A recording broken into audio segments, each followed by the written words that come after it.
Allahu Akbar, Allahu Akbar. Allah.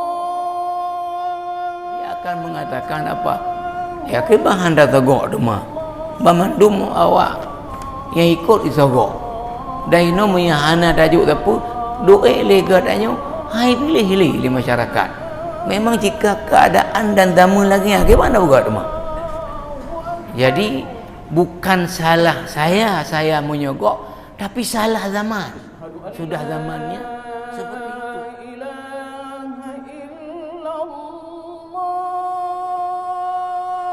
Assalamualaikum warahmatullahi wabarakatuh.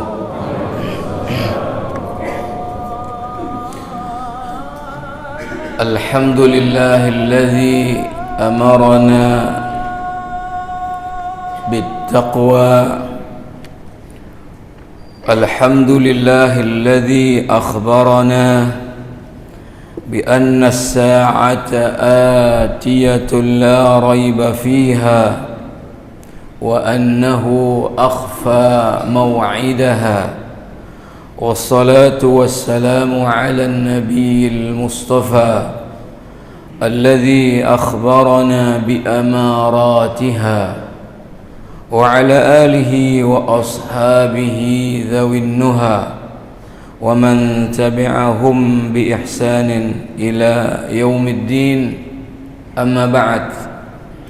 Hadirin hadirat sidang jamaah salat subuh yang dimuliakan Allah Subhanahu wa taala.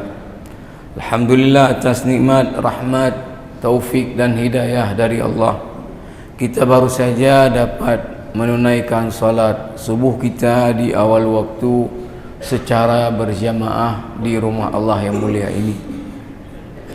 Alhamdulillah, setelah salat kita masih ada waktu, ada kesempatan untuk kita mendengarkan nasihat-nasihat Allah dan Rasulnya.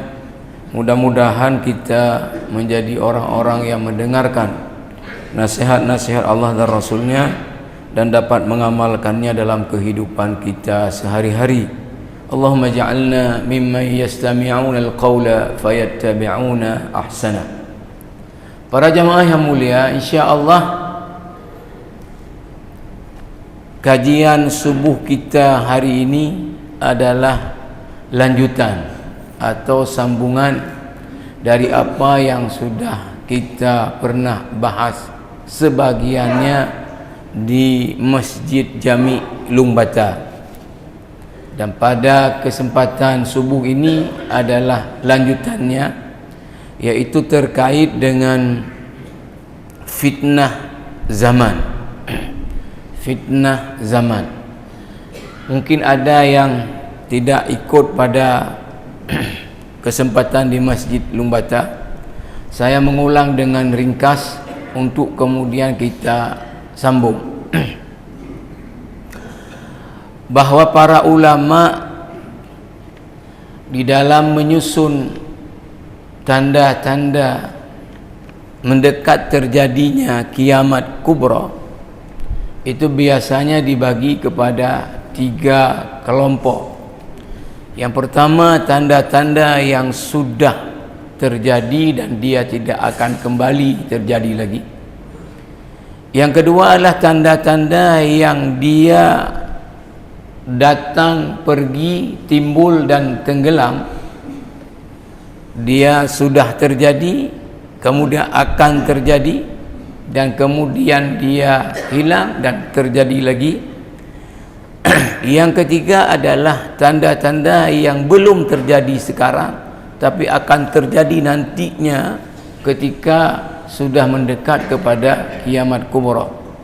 Di antara tanda-tanda yang sudah terjadi dan dia datang pergi adalah munculnya fitnah-fitnah zaman, zuhurul fitan.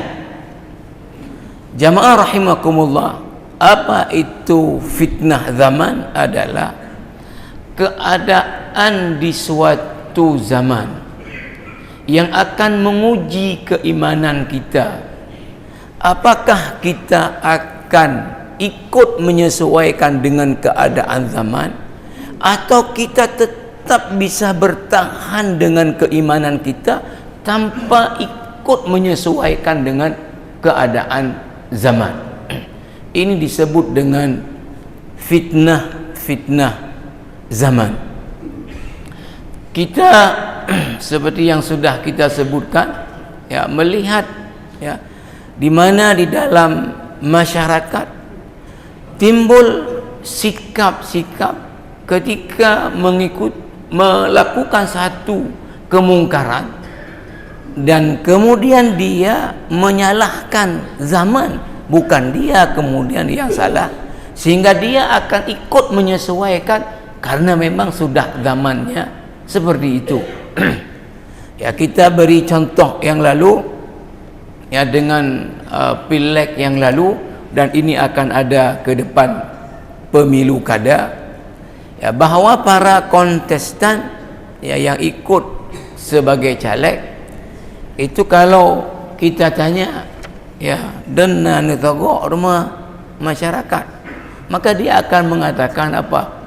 Ya, kebahan datogok rumah bamandum awak yang ikut isogok daino menyahana tajuk tapu doe lega danyo hai pilih-pilih di masyarakat. Memang jika keadaan dan dama lagi bagaimana buat rumah. Jadi bukan salah saya menyogok, tapi salah zaman. Sudah zamannya seperti itu. Masyarakat yang juga sebagai penerima, ketika kita tanya dan nan terima yang hijau le caleg, pakai bahan dah terima rumah pemandung burung kai terima tinggal elon di roda kakak loncok si aju makan aja lagi bagaimana buat rumah. Nah, salah lagi zamannya, bukan salah dia. Jamaah rahimakumullah, kita sudah menyebutkan yang lalu satu hadis dari Huzaifah ibn al-Yaman. Hadis ini derajatnya Sahih Bukhari dan Muslim, yang bertanya tentang keburukan zaman, sampai terakhir ketika Huzaifah mengatakan kepada Rasulullah, bagaimana kalau di zaman itu tidak ada lagi pemimpin yang baik, tidak ada lagi kelompok yang baik daripada umat Islam ini, semuanya udah busuk. Apa pesan Rasulullah kepada Huzaifah adalah, adakah Rasulullah meminta Huzaifah sudah sesuaikan saja dengan zamannya? Kata Rasulullah kepada Huzaifah, tinggalkan semua kelompok itu, asingkan dirimu, bertahanlah dengan kebenaran walaupun kamu tinggal sendiri, dan bertahanlah dengan kebenaran sampai maut menjemputmu. Jamaah rahimakumullah, sekarang kita sambung beberapa hadis lagi yang membahas tentang masalah fitnah zaman dan bagaimana Rasulullah memberikan kita jalan untuk menghadapi fitnah zaman tersebut. Jamaah rahimakumullah,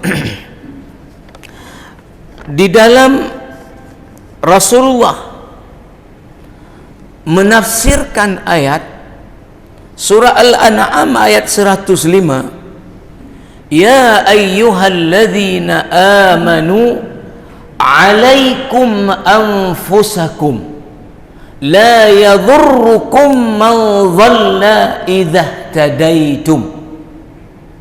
Lebih kurang terjemahannya, hai orang-orang yang beriman, alaikum anfusakum, jaga diri kalian, la yadhurrukum man dhalla idza tadaitum, tidak akan membahayakan kalian kalau kalian sudah menjaga diri kalian apabila ada orang-orang yang sesat.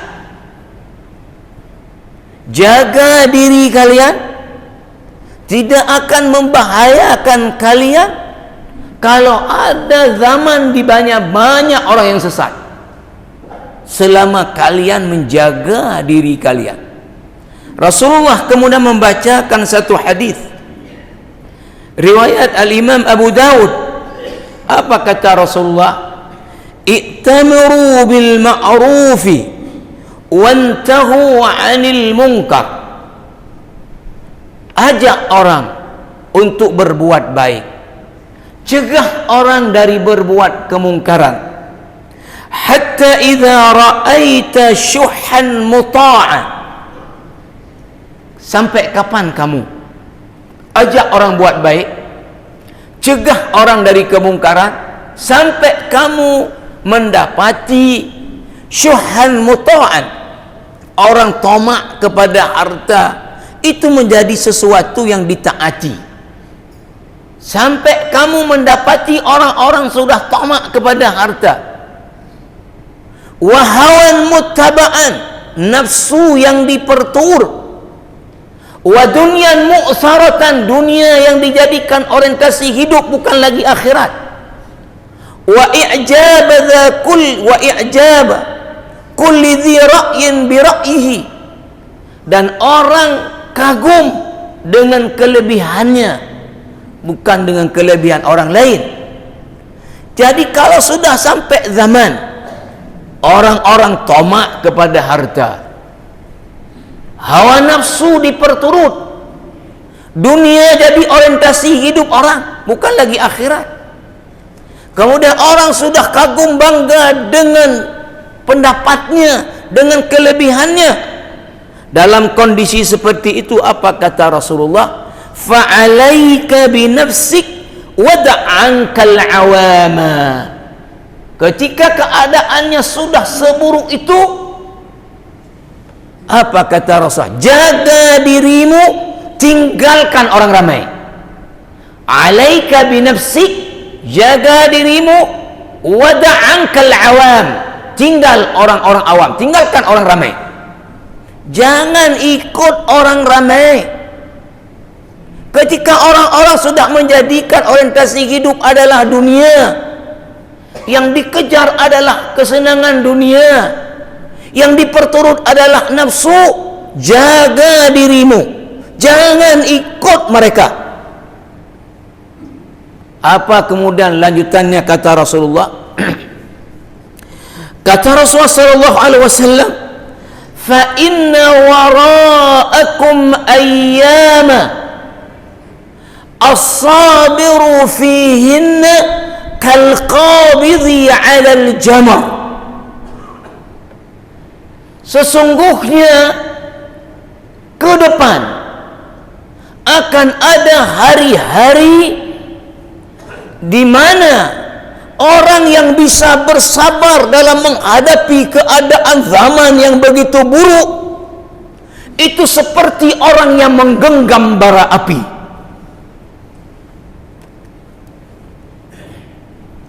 Jadi akan ada keadaan ke depan orang-orang yang bisa bertahan dengan imannya, orang-orang yang bisa bertahan dengan kebaikan, seperti menggenggam bara api.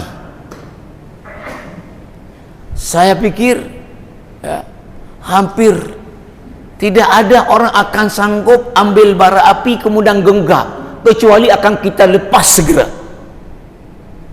Tapi keburukan zaman akan sampai ke tingkat ini, kata Rasulullah. Lil 'amili fihinna ajru 50 rajulan ya'maluna misla 'amalikum. Dan orang yang di zaman seberat itu masih bertahan dengan kebenaran, bertahan dengan kebaikan, pahalanya sama dengan 50 orang sahabat Nabi buat amal yang sama. Para sahabat Nabi dalam riwayat yang lain mendengar hadis ini bertanya, pahala 50 orang dari mereka atau dari kami para sahabat? 50 orang dari kalian.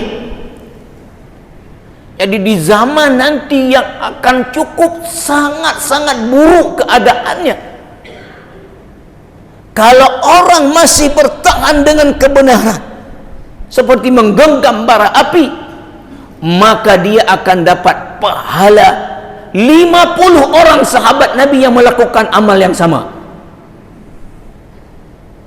lihat, lagi-lagi Rasulullah kan tidak mengatakan, sesuaikan saja dengan keadaan. Memang kalanya gimana bukan?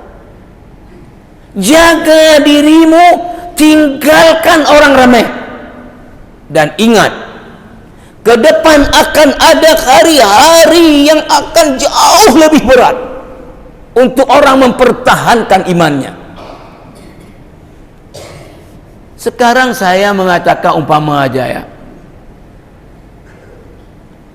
kita misalnya di satu institusi, ya, nggak mau kita buat yang nggak betul, paling apa resikonya? Nggak dikasih jabatan, tapi kan nggak dipecat, nggak dikasih jabatan, aneh bodoh, aku aneh bodoh.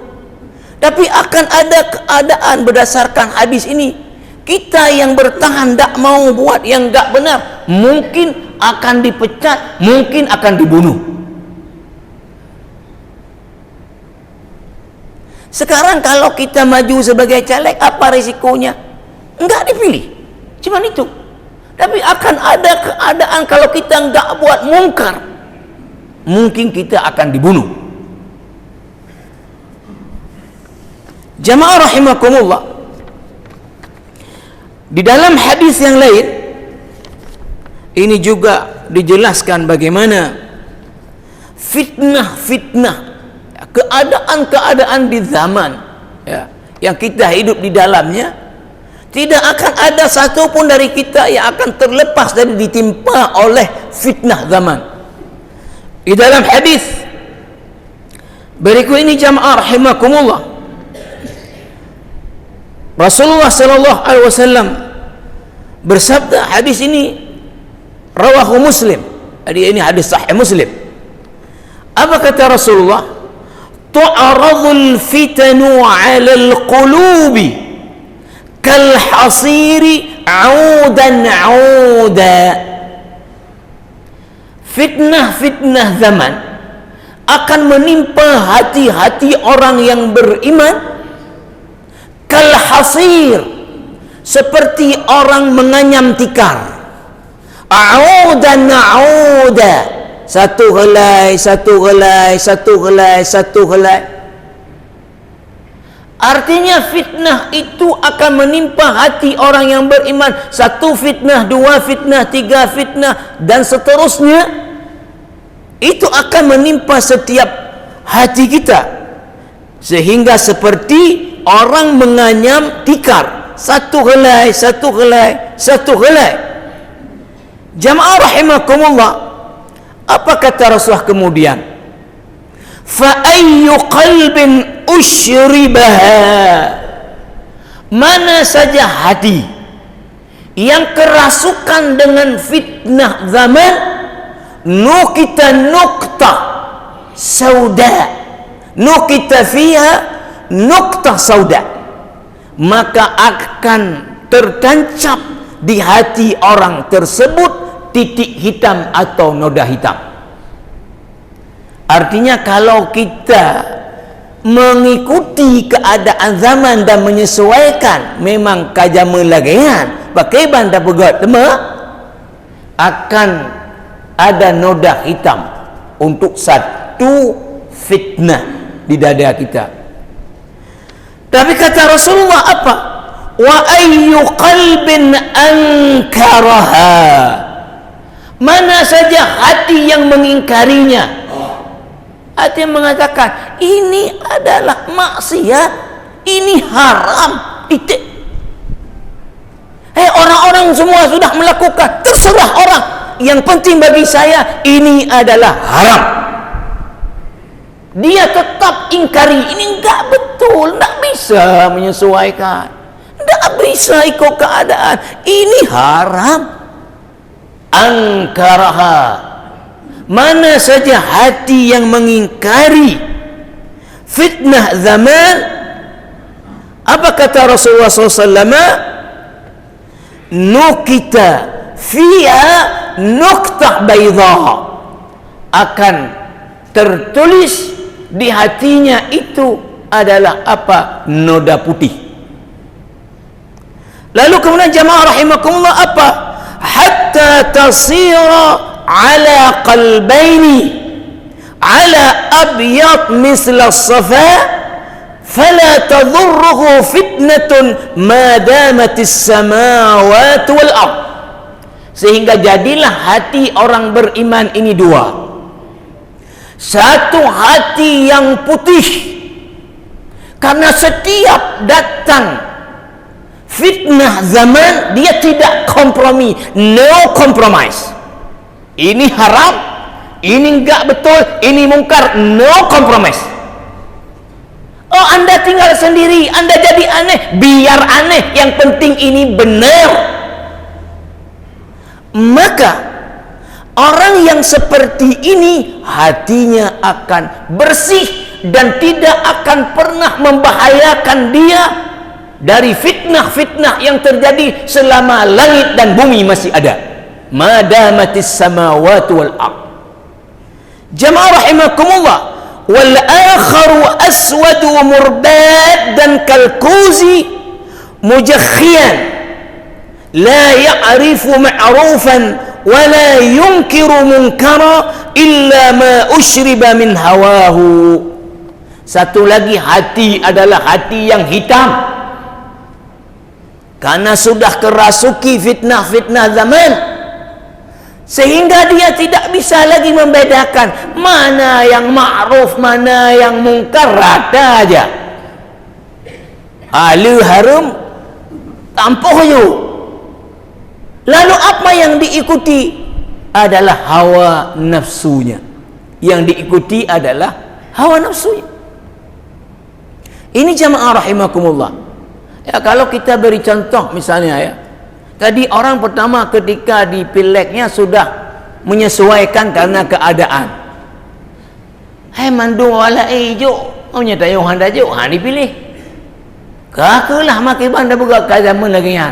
Kata boh titik ilai. Hitam. Nanti ketika duduk di sana di DPR apa? Ya, nyo payah dah pula pokir dah balik rumah kau yang habis ya. Ke banda buat rumah keadaan lagi ya. Keadaan lob. Habis itu kemudian pokir malah dibantu masjid atau apa, ambil 20%-nya. Dah cok tu kepada je ulang kau ku.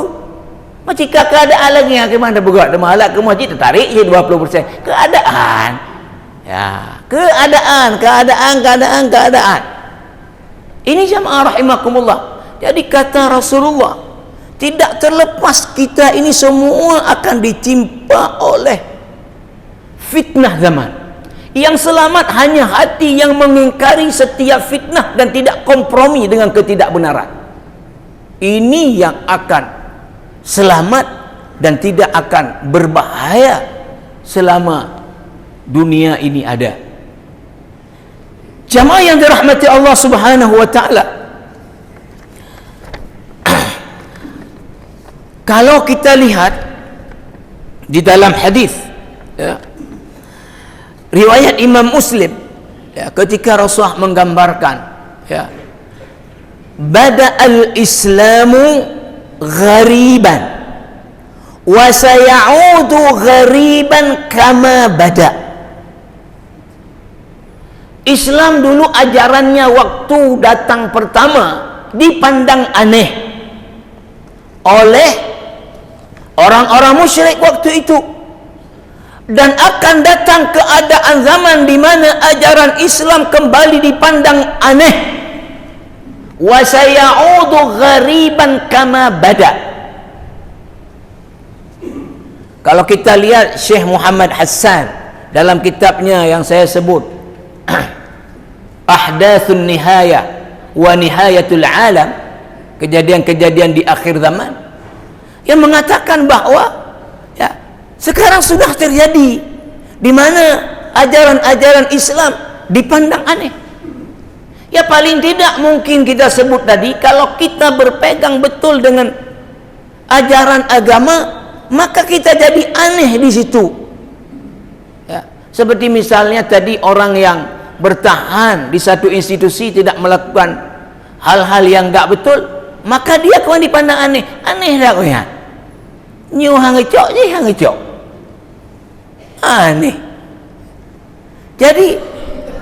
ajaran Islam akan sampai masanya akan dipandang aneh. Maka apa kata Rasulullah di ujung daripada hadis? Fatuba lil ghuraba. Beruntunglah orang-orang yang aneh di zaman tersebut. Fatuba lil ghuraba. Ketika kita berpegang dengan ajaran Islam di zaman di mana ajaran Islam sudah dipandang aneh, tapi kita bertahan dengan itu, maka beruntunglah orang-orang yang aneh di zaman tersebut. Lihat, tidak disuruh kita sesuaikan. Beruntung, biar aneh, yang penting betul. Biar aneh, yang penting benar. Jamaah rahimakumullah, bahkan Nabi sendiri, bukan kita saja, dan tentunya juga jadi pelajaran kita. Apa?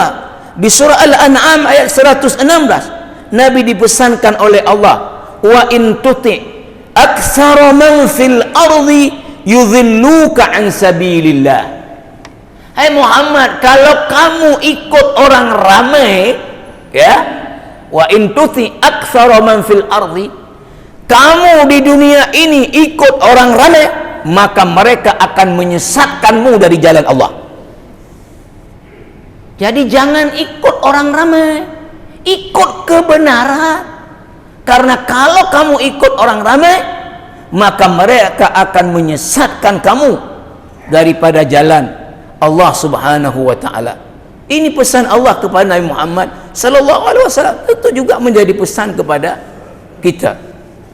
Ini jamaah rahimakumullah, hadis-hadis tentang keadaan zaman, fitnah zaman. Kita tidak akan terlepas, siapapun dari kita akan menimpa kita. Tetapi setiap hati yang tidak kompromi dengan kemungkaran, inilah yang akan selamat daripada fitnah zaman. Jamaah rahimakumullah, seperti saya janjikan juga yang lalu, bahwa yang lalu kita sudah membaca satu kisah bagaimana Imam Ahmad bin Hanbal, Imam Hambali, bertahan dengan kebenaran meskipun di zaman itu orang-orang Mu'tazilah, paham Mu'tazilah, masuk ke dalam kekuasaan Bani Abbas, mulai dari Al-Ma'mun sampai 3 khalifah, yang memaksa ulama-ulama harus ikut faham Mu'tazilah, dan kalau tidak ancamannya adalah nyawa, dipenjara, dicambuk, dibunuh. Tapi bagaimana Imam Ahmad tidak goyah sedikit pun dengan kebenaran, walaupun ancamannya jiwa, nyawa. Jamaah rahimakumullah, sekarang kita sampaikan lagi kisah-kisah inspiratif, ya, untuk kemudian memperkuatkan lagi kita bertahan dengan kebenaran, tidak menyesuaikan dengan zaman. Yang pertama, ini dalam kitab Al-Qira'atul Rasyidah. Ini sebetulnya kalau kami namanya mutola'ah, ya, media untuk orang belajar memperbanyak kosakata dalam bahasa Arab yang baru, belajar bagaimana kalimat-kalimat yang bagus dalam bahasa Arab. Dalam bahasa Inggris ini biasa disebut dengan reading comprehension. Nah, biasanya dalam ini makin tinggi tingkatnya, itu diangkat adalah kisah-kisah yang inspiratif. Salah satu kisah yang diangkat dalam kitab ini, ya, adalah di bawah judul Sultanul Haqqi yaqharu sultanal mulk. Kekuatan kebenaran mengalahkan kekuatan kekuasaan. Sultanul haq, kekuatan kebenaran, yaqharu sultanal mulk, mengalahkan kekuasaan kerajaan. Ceritanya bagaimana? Ini yang langsung ceritanya Imam Malik bin Anas, pendiri mazhab Maliki, Imam Darul Hijrah. Apa kata Imam Malik?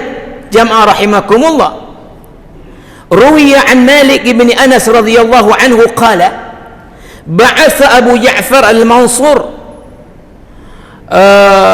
ila ibni Tawus فدخلنا عليه وهو جالس على فرش قد نضدت له وبين يديه أنطاعا قد بسطت وجلاد بأيديهم السيوف لضرب رقاب الناس. Kata Imam Malik, Abu Ja'far al-Mansur khalifah itu pernah memanggil seorang ulama di zaman itu, namanya adalah Abdullah ibni Tawus. Kalau Tawus ayahnya, ini adalah tabi'in besar dan menjadi rujukan utama di fikih. Tawus ini Abdullah ibni Tawus dipanggil oleh Khalifah Abu Ja'far al-Mansur menghadap ke istana bersama Imam Malik bin Anas. Yang cerita ini Imam Malik. Maka ketika mereka berdua, Abdullah ibni Tawus kemudian Imam Malik masuk menghadap Khalifah Abu Ja'far al-Mansur. Khalifah sedang duduk di atas singgasananya dengan permadani. Di sekelilingnya itu julladun bi aidihim as-suyuh li darbi riqabin nas. Di sekeliling khalifah ini al-gojo dengan pedang mereka untuk memotong leher. Ini kata Imam Malik. Fa'awma'a ilayna bil julus wa atraqa 'anna tawilan. Ketika orang ini berdua masuk, khalifah diam untuk membuat suasananya menakutkan, dibuat syok terapi. Biasanya ulama datangkan khalifah langsung di pintu. Ya Syekh, fadhal fadhal Syekh, ya Syekh. Ini khalifahnya diam. Suruh orang ini berdua duduk, enggak ngomong. Fa'auma'a ilaina bil julus, diberi isyarat. Wa atraqa 'anna tawilan, kami didiami lama. Mata duk ilika khalifah ke imtib. Apa balau? Kan begitu akan terjadi pemikirannya. Thumma iltafata ila ibni Tawus faqala lahu. Baru kemudian Khalifah Abu Ja'far al-Mansur menoleh, tengok kepada ibni Tawus seraya berkata, "Hadithni an abika." Tolong sampaikan ke saya satu hadis Rasulullah yang kamu terima dari bapakmu. Qala na'am. Kata Abdullah bin Tawus, baik. Sami'tu abi yaqulu qala Rasulullah sallallahu alaihi wasallam. Saya telah mendengar bapak saya berkata, Rasulullah sallallahu alaihi wasallam bersabda. Apa hadis yang dibacakan? Inna asyaddan nasi azaban yawmal qiyamah rajulun asyrakahu Allah fi hukmihi fa adkhala alaihi al-jura fi adlihi. Kalau bapak paham bahasa Arab, ketika saya baca ini langsung merinding. Apa hadis dibaca oleh Abdullah bin Tawus? Sesungguhnya orang yang paling berat azabnya di hari akhirat nanti adalah orang yang Allah berikan kepadanya kekuasaan, lalu dia berlaku zalim dengan kekuasaannya. Itu hadis yang dibaca. Orang yang paling berat azabnya di akhirat nanti, orang yang Allah beri kepadanya kekuasaan, lalu dia berlaku zalim dengan kekuasaannya. Nah, lalu itu hadis yang menghantam khalifah. Apa kata Imam Malik setelah Ibnu Tawus membacakan hadis ini kepada khalifah?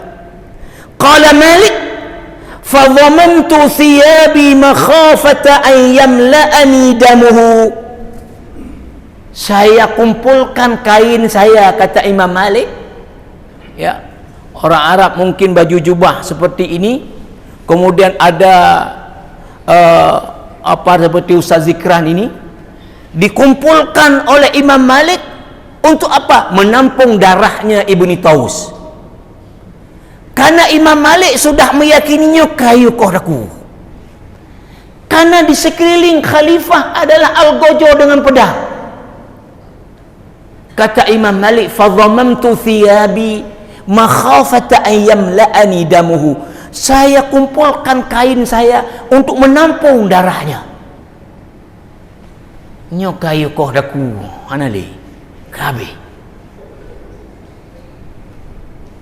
Dalam suasana mencekam seperti itu, apa jamaah rahimakumullah, summa iltafata ilaihi Abu Ja'far faqala a'idhni ya ibn Tawus. Enggak jadi dipotong leher, enggak jadi. Lagi Abu Ja'far khalifah menoleh kepada Ibnu Taus dan berkata, "Idni ya ibn Taus, tolong sampaikan saya nasihat, hai Ibnu Taus." Qala na'am, ya baik, akan saya sampaikan nasihat. Ama sami'ta Allah yaqul, tidakkah kamu mendengar Allah berfirman? Lalu Ibnu Taus membacakan ayat dalam surah Al-Fajr. Alam tara kaifa fa'ala rabbuka bi'ad iram zatil 'imad allati lam yukhlaq mithluha fil bilad wa thamud alladhina jabu as-sakhra bil wad wa fir'aun dhil awtad alladhina taghaw fil bilad fa aktharu fiha al fasad fa sabba 'alayhim rabbuka sawta 'adhab. Apa ayat itu? Alam tara kaifa fa'ala rabbuka bi'ad. Tidakkah kamu Muhammad melihat bagaimana Tuhanmu bersikap, bertindak terhadap kaum 'Ad, kaumnya Nabi Hud. Iram zatil 'imad, kaum Iram yang mereka punya postur badan yang begitu besar, tenaga begitu kuat.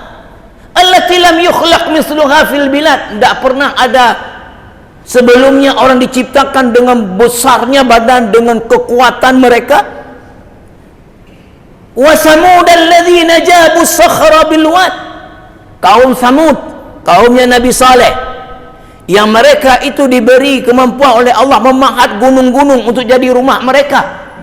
Wa fir'aun dzil autad, dan lihat bagaimana Allah bertindak dengan Fir'aun yang punya bala tentara yang kuat. Apa salah mereka ini, kaum 'Ad, kaum Samud, Fir'aun bala tentaranya, alladzina taghaw fil bilad, mereka itu buat semena-mena di atas muka bumi. Fa aktsaru fiha al fasad, lalu membuat banyak kerusakan di muka bumi ini. Fa sabba 'alaihim rabbuka sawta 'adzab, maka Tuhanmu ai Muhammad menimpakan kepada mereka itu apa? Hukuman yang sangat berat. Ini lagi dibacakan ayat. Ini kan tamparan bagi khalifah. Hei khalifah, kau pegang macam-macam ke anak gepa habis Tuhan. Kau belajar di bak kaum 'Ad, kau belajar bak kaum Samud, kau belajar bak Fir'aun. Lagi-lagi Imam Malik setelah mendengar ayat yang dibaca oleh Ibnu Taus, qala Malik fadhamamtu thiyabi aidan makhafata an yamla'ani damuhu. Lagi-lagi saya kumpulkan kain saya untuk menampung darahnya. Kayu kohdaku. Begitu takutnya Imam Malik, pasti sudah diperintahkan salah satu al-Ghajah, potong lehernya. Rupanya enggak jadi juga. Enggak jadi. Fa'amsakal mansuru sa'atan thumma qal. Lihat dibuat kayak mana mencekam lagi. Abu Ja'far al-Mansur diam beberapa lama, diam. Baru kemudian berkata lagi kepada Ibnu Taus, ya ibn Tawusin nawilni dawata. Ibnu Taus minta kasih saya pulpen, kasih saya pulpen. Diminta sama khalifah, kasih saya pulpen. Fa'amsaka ibnu Tawusin walam yunawilhu iyyaha wa hiya fi yadihi. Tidak dikasih oleh Ibni Taus pulpen kepada khalifah, padahal itu ada di tangannya. Khalifah minta pinjam pulpen sebentar, enggak dikasih oleh Ibni Taus, yang itu ada di tangannya. Faqala ma yamna'uka an tunawilaniha. Apa yang membuat kamu tidak mau meminjamkan pulpen kepada saya? Ditanya khalifah kepada Ibnu Taus, apa yang menghalangi kamu memberikan pulpen kepada saya? Apa jawab Ibnu Taus? Qala akhsha an taktuba biha ma'siyatan lillah fa akunu syarikaka fiha. Lihat jawaban Ibnu Taus, saya takut dengan pulpen itu Anda menulis sesuatu yang maksiat kepada Allah, maka terlibatlah saya dalam maksiat Anda itu.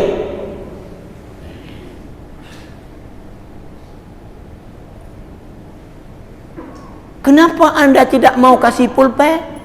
Saya takut khalifah Anda tulis sesuatu yang maksiat kepada Allah dengan pulpen saya, maka terlibatlah saya dalam maksiat itu. Itu yang membuat saya tidak mau kasih.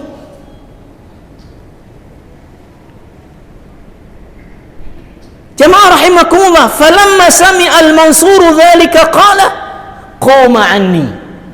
Ketika Al-Mansur mendengar jawaban apa alasan tak mau kasih pulpen tadi, Abu Ja'far mengatakan qoma anni, bedah ya berangkat kah, petak dia. Itu kalau sekarang, ruh. Qoma anni, bedah berangkat kah. Apa kata Ibnu Taus? Qala Ibnu Taus, dzalika ma kunna nabghi. Nyoku yang kamu perle. Dzalika ma kunna nabghi. Artinya kamu hana boleh ya dua isana ada anak betre kena. Cibuno kamu ya awe. Hadza ma kunna nabghi.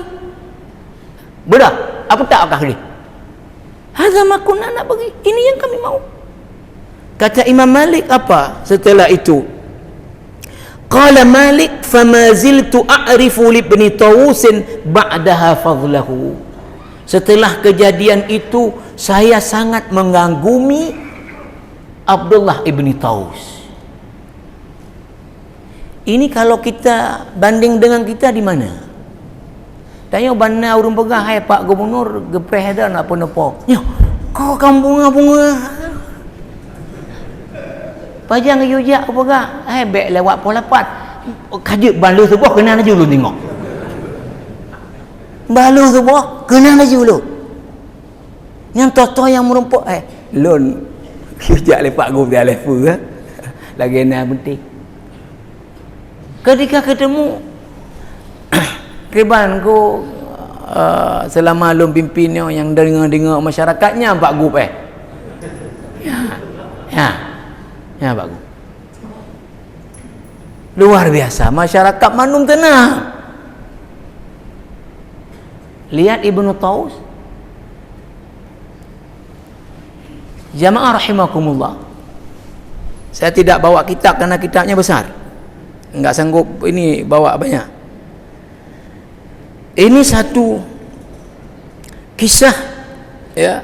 Ini saya angkat dari kitab Al-Madkhal ila Dirasatil Fiqhil Islami, pengantar untuk kajian fikih Islam, di pembahasan tentang mazhab Hanafi, lalu kemudian At-Ta'rif bi Sahibil Mazhab, ya, penjelasan tentang pendiri mazhab yaitu Abu Hanifah.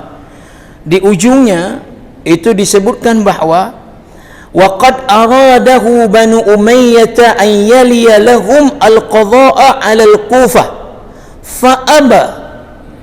Banu Umayyah itu kan pusatnya di Damaskus, di Syam. Abu Hanifah di Kufah, di Irak. Maka Banu Umayyah khalifahnya menginginkan Abu Hanifah untuk menjabat sebagai qadhi. Ya, sebagai qadhi, ya, kalau kita sekarang misalnya sebagai ketua pengadilan tinggi, ya, di Kufah. Fa'aba, Abu Hanifah tolak. tak mau. Dikasih jabatan, tak mau Abu Hanifah. Fadarabahu wali Al-Kufah ibnu Hubairata mi'ata jaldatin fi 10 ayyamin kulla yawmin 10. Maka Abu Hanifah karena menolak diminta untuk menjabat, kemudian ya gubernur Kufah waktu itu Hubairah mencambuk Abu Hanifah 100 kali cambuk. Sama dengan orang berzina 100 kali dicambuk. Orang yang minum khamar aja enggak 100 kali. Ini karena menolak jabatan 100 kali dicambuk untuk 10 hari, setiap hari 10 kali cambuk. Jamaah rahimakumullah, falamma ra'a shiddata rafdhihi wa israrihi khalla sabilahu. Ketika gubernur tadi Hubairah melihat tetap Abu Hanifah kan dicambuk 10 hari, 10 kali satu hari, mungkin dah berubah kerana enggak tahan dengan sakitnya. Kajuk menyekal lagi lonte mendam. Sampai sudah 10 hari enggak berubah, Abu Hanifah enggak mau. Akhirnya kemudian dilepas oleh khalifah, dilepas. Belum selesai. Wa fi ahadi Bani al-Abbas naqalahu Abu Ja'far al-Mansur ila Baghdad. Setelah runtuh dinasti Bani Umayyah, berganti dinasti Bani Abbas, kekuasaannya pindah juga ke Baghdad. Dan lagi-lagi yang jadi khalifah Abu Ja'far al-Mansur. Sementara Abu Hanifah di Kufah, dipindahkan oleh Abu Ja'far al-Mansur ke Baghdad. Lagi-lagi apa yang diinginkan? Wa amarahu an yatawalla al-qadha'a. Diminta lagi untuk menjadi ketua Mahkamah Agung oleh Abu Ja'far al-Mansur. Kalau tadi hanya di Kufah, sekarang seluruh wilayah Islam qadil qudhatnya adalah Abu Hanifah. Fa'aba, Abu Hanifah lagi-lagi menolak, tidak mau. Fahabasahu al-Mansur wa mata fil habsi fi syahri Rajab sanata 150 lil hijrah wa umruhu 70 sana. Lalu dipenjara Abu Hanifah oleh Abu Ja'far al-Mansur khalifah, dan beliau sampai mati dalam penjara. Beliau meninggal dalam penjara pada bulan Rajab tahun 150 Hijriah, umurnya 70 tahun. Diangkat, diminta baik-baik jadi ketua Mahkamah Agung, menolak. Di penjara tetap tidak mau. Di mana kita? Kita belum ada apa-apa pemilihan sudah kira dekat. Wah, kalau lalu enggaknya. Ya, kira-kira kekuasaannya di siapa, kita mau datang tuh ke orang itu. Kalau enggak ada, cari orang yang dekat dengan orang itu, kemudian ni kalang-kalang lu ni, nah lu daftar.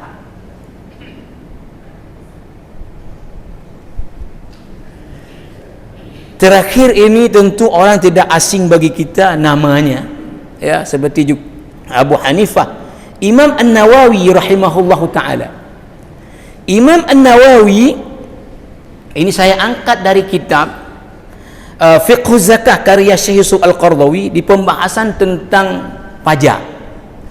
Dalam Islam boleh enggak ya pemerintah itu mengambil selain daripada zakat, dikenakan kewajiban lain terhadap harta orang di luar daripada zakat. Nah, ini yang dibahas Qardawi.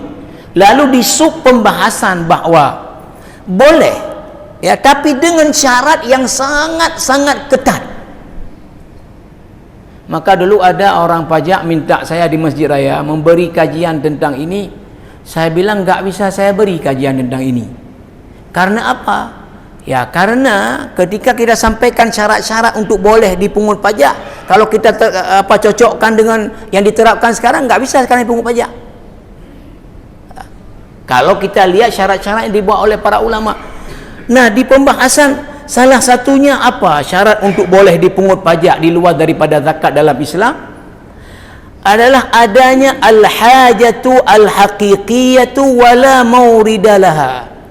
Ada kebutuhan yang real dan tidak ada sumber lain untuk itu, boleh. Apa yang terjadi? Nah, ini diceritakan. Fahinama kharaja adh-dhahir ila qitali at-Tartar bisyam, ketika Tartar menyerang wilayah-wilayah Islam termasuk menyerang Damaskus, maka pemimpin Damaskus waktu itu namanya adalah Adh-Dhahir, maka ketika Adh-Dhahir ini ingin menyiapkan pasukan untuk melawan Tartar, walam yakun fi baitil mali ma yaqumu bitajhizi al-jaysh wal infaq 'ala al-muqatilin, sementara di Baitul Mal tidak ada lagi sumber untuk menyiapkan pasukan, untuk memberi biaya bekal-bekal kepada pasukan perang. Istafta ulama asy-Syami fi jawazi fardhi dharaiba 'ala asy-sya'b, maka khalifah kemudian meminta fatwa kepada para ulama negeri Syam waktu itu supaya bolehlah diterapkan pajak kepada masyarakat, karena kita ada kebutuhan real menghadapi Tartar. Di Baitul Mal itu sudah habis bekalnya. Maka khalifah ini, atau ini mungkin gubernur meminta Adh-Dhahir ini fatwa daripada ulama Syam waktu itu untuk bolehnya diambil pajak, li'anati sultan wal jaysh ala qitalil a'da wa taqtiyatin nafaqat al-matlubah. Ini untuk kebutuhan tadi pasukan yang akan berperang. Fa aftahu al-ulama'u bi jawazi zalika lil hajati wal maslahah, maka keluarlah fatwa dari para ulama negeri Syam, boleh pemerintah memungut pajak kepada rakyatnya karena ada kebutuhan konkret lawan non muslim, jihad fi sabilillah, jelas kebutuhannya, maka mereka memfatwakan itu boleh. Wa katabu lahu bidzalika, hasil fatwa kemudian ditulis, ditandatangani oleh semua para ulama. Kemudian jamaah rahimakumullah, apa? Wa kana al-Imam An-Nawawi ghaiban. Pada waktu musyawarah para ulama tadi muzakarah, Imam Nawawi enggak ada ikut Imam Nawawi di muzakarah itu. Falamma sa'ala sultanul ulama'a hal baqiya min ahad, qalu na'am. Adakah seorang ulama yang belum ikut dalam musyawarah dan belum tanda tangan ini? Khalifah tanya. Para ulama mengatakan ada satu orang lagi. Siapa beliau? Baqiya Syekh Muhyiddin An-Nawawi. Ada satu lagi yang enggak ikut, yaitu Imam An-Nawawi. Fatalabahu fahadara, kemudian dikirimlah utusan, biasalah, pemimpin suruh ajudan, hei Imam Nawawi ujak no. Datanglah Imam Nawawi kemudian menghadap, faqala lahu, kemudian pemimpin gubernur negeri Syam ini mengatakan kepadanya, uktub khattaka ay tawqi'aka ma'a al-fuqaha, tolong kamu tanda tangani. Yang lain semua ulama sudah teken, tinggal kamu aja. Ini teken dah.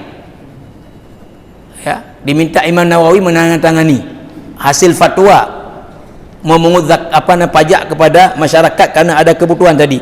Famtana'a asy-syaikhu wa aba, enggak mau Imam Nawawi tanda tangan, enggak mau tanda tangan. Jamaah rahimakumullah, wa sa'alahu as-sultan ma sababu imtina'ika, ditanya oleh sultan, pemimpin, apa sebab kamu enggak mau tanda tangan? Apa sebab kamu enggak mau tanda tangan? Apa kata Imam An-Nawawi rahimahullahu ta'ala? Qala asy-syekh, ana a'rifu laisa laka malun thumma manna Allahu 'alaika wa ja'alaka malikan. Saya tahu kamu dulu kan orang biasa, enggak ada apa-apanya. Kemudian Allah memberikan kepadamu kerajaan, kekuasaan. Wa sami'tu anna 'indaka alfa mamlukin likulli mamlukin hiyasatuhu min adh-dhahab. Dan saya dengar kamu punya 1000 orang budak. Setiap budak kamu itu pakai baju dari emas. Kata Imam Nawawi. Wa indaka mi'ata jariyatin likulli jariyatin huq minal hil. Dan saya tahu juga kamu punya budak perempuan, kalau bahasa ininya adalah gundi, 200 orang. Setiap mereka itu ada perhiasan daripada emas. Fa in anfaqta dzalika kullahu wa baqiyat mamalikuka bisawf badalan minal hawaisi. Kalau seandainya itu semua baju-baju emas, perhiasan emas kamu ambil dari mereka dan kamu biayai tentara dan mereka cukup pakai baju biasa, enggak pakai baju mewah, wa baqiyat al-jawari bi thiyabihinna duna al-hilli aftaituka bi akhdhil mali min ar-ra'iyah. Kalau itu kamu lakukan, akan saya tanda tangani persetujuan. Budak-budakmu pakai pakaian mewah, gundi-gundimu itu pakai perhiasan mewah, kamu jual itu semua, biayai, akan saya tanda tangan. Mendengar ini apa jamaah rahimakumullah? Faghadiba adh-dhahir min kalamihi wa qala lahu, marah sultan atas pernyataan Imam An-Nawawi. Lalu kemudian mengatakan kepadanya apa? Jamaah rahimakumullah, ukhruj min baladi Dimashq. Faqala as-sam' wa ta'ah wa kharaja ila an-Nawa. Kata sultan kepada Imam An-Nawawi, kamu keluar dari negeri-negeri Syam ya, pergi dari sini, diusir, keluar kamu, pergi dari negeri ini, gak boleh dari sini. As-sam'u wa ta'ah, saya patuhi perintah anda. Keluarlah Imam Nawawi meninggalkan Damaskus, pergi ke An-Nawa. Faqala al-fuqaha'u lis-sultan, inna hadha min kibari ulama'ina wa sulaha'ina wa mimman yuqtada bihim fa'a'idhu ila Dimashq. Setelah berlangsung beberapa lama Imam Nawawi di sana di Nawa, para ulama di Damaskus mengusulkan kepada sultan, Imam Nawawi itu ulama besar kita, orang yang kita minta fatwa, orang kita minta pendapat, balikkan lagi beliau untuk tinggal di Damaskus. Permintaan ulama Damaskus kepada khalifah. Fa'adhina adh-dhahir biruju'ihi. Lalu kemudian sultan mengizinkan Imam Nawawi balik ke Damaskus. Walakin asy-syaikha rafadha wa qala la adkhuluha wadh-dhahir fiha wa mata adh-dhahir ba'da syahr. Imam Nawawi mengatakan, tidak akan saya datang dan tinggal di Damaskus selama sultannya At-Tahir, enggak akan saya datang. Sudah diizinkan oleh sultan, diminta balik, saya tidak akan balik ke situ selama anda masih pemimpinnya. Maka meninggallah Tahir setelah sebulan dari kejadian itu. Inilah jamaah rahimakumullah kisah-kisah dari ini. Dan saya tadi malah ambil lagi kitab Suwar min Hayatis Sahabah wa Tabi'in, ya, gambaran dari kehidupan sahabat dan tabi'in. Saya baca ya beberapa di situ dari tabi'in utamanya, itu mereka ada yang menghadapi tadi dalam hidupnya ujian cukup berat. Misalnya Sa'id bin Musayyib. Ya, tapi insya-Allah nanti ke depan kita akan sambung lagi kisah-kisah inspiratif, ya. Semoga ini menginspirasi kita, tidak ikut dengan reban dah bergerak majika lagi yang enggak ada juga. Mudah-mudahan ada manfaatnya. Wassalamualaikum warahmatullahi wabarakatuh. وصل وسلم على سيدنا محمد في المرسلين وصل وسلم على سيدنا محمد في الملأ الأعلى إلى يوم الدين وصل وسلم على سيدنا محمد وعلى آله وصحبه أجمعين. ولقد أشروا لنعت من أوصافه تحيي القلوب تهيج الأشجانا، والله قد أثنى عليه فما يساوي القول منا أو يكون ثنانا، لكن حبه في السرائر قد دعا لمديح صفوة ربنا وحد